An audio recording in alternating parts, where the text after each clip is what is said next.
Hello and welcome back to everybody on the Football Zone, and today we're reviewing the opening day of the Premier League season, starting off with Burnley 0, Manchester City 3, and a dominant win for the champions. 2 goals from Haaland in the first 36 minutes, of course it was, and then Rodri in the 75th minute made it 3-0. Burnley had a late sending off through Zare in the 94th minute, City really here in cruise control. For Burnley, you can't read too much into it. Obviously, you're not going to get a tough start on that. But City, good dominant start, and really laying down a marker to their rivals. But moving on into Arsenal 2, Forest 1 at the Emirates. Eddie Nketiah in the 26th minute, giving Arsenal the lead before Saka made it 2-0 in the 32nd minute. Awenai made it 2-1 in the 82nd minute, and all of a sudden looking like they were in a really comfortable position. Arsenal was suddenly hanging on for a bit, but in the end they saw it over the line and pretty comfortably too. But yeah, they'll want to make sure in future that they're not hanging on like that, because really that was more nervy than it should have been. So promising signs for Forest, I would say, in a way. Decent start for Arsenal still though. But moving on into Sheffield United 0, Crystal Palace 1 at Bramall Lane, and it was Edouard in the 49th minute who gave Palace the win, and big win for Palace this. Obviously with rumours of people exiting the club and stuff like that, it's a needed win, and they were dominant here. Good start for Roy Hodgson and his second spell as manager, obviously starting his first full season in that post.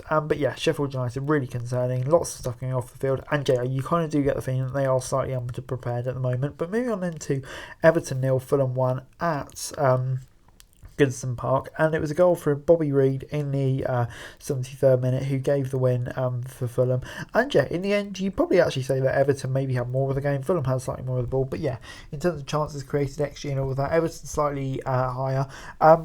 Great win for Fulham, big win away from home. Everton, like we've seen so long, their problem is scoring goals, and really I felt like they should have scored at least one here. They'll be disappointed with this result. But moving on into Brighton 4, Luton 1 at the Amex. Bit of a reality check here for Luton, you'd say. Solly March, former Watford man João Pedro, Andringa and Ferguson with the goals. Carlton Morris scored a penalty to make it 2-1.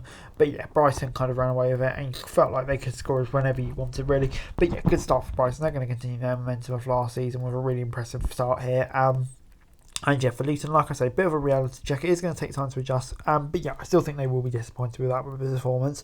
Moving on into Bournemouth, and they drew 1-1 with West Ham at the Amex. Jared Bowen in the 51st minute got West Ham in the lead before Solanke in the 82nd minute levelled things up. And in the end, I'd say a draw was a fair result here. There wasn't much to between the two sides here at all, really. So like I say, a draw probably a fair result. I think so for these two teams, all about building on it. Still probably got a bit of work to do, both these teams to be totally ready. It's about building on that result, really. But moving on into a really impressive start for Newcastle, defeating Aston Villa 5-1. Tonali gave them the in the 6th minute. Dream starts his time at St James's Park before Diaby made it 1-1, and then goals from Isaac with 2, Wilson and Harvey Barnes in his debut made it 5-1.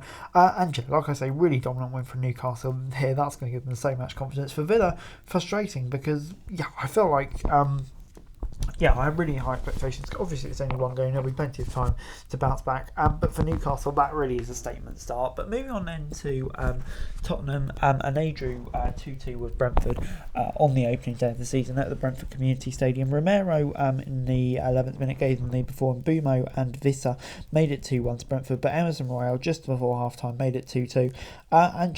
Both teams pushed for the winner in the second half, but in the end they couldn't find a way. On the whole, it was quite a close game, to be honest.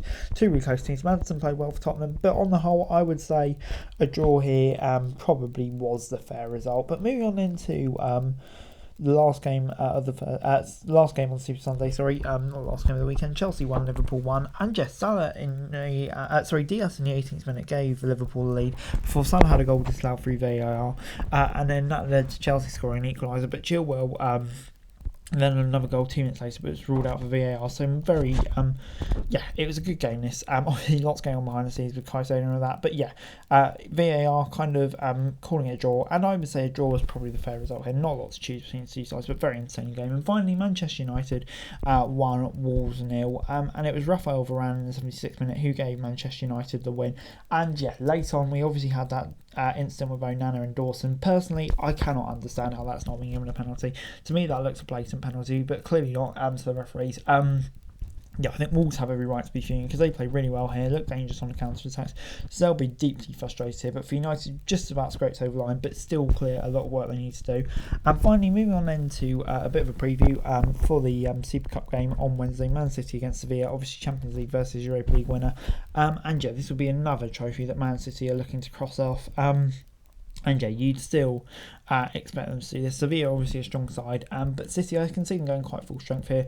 I think they'll want to win every trophy that's available. Obviously, you already lost out on the Community Shield, which will frustrate them. So yeah, I'm going to say it will be Man City who pick up the win here, and it's going to be 2-0 to them. But anyway, guys, that's it for you. Thanks very much for watching. Like, subscribe. Let's have a football news and subscribe to the channel. It's going to be greatly appreciated. Thanks very much for watching. Peace.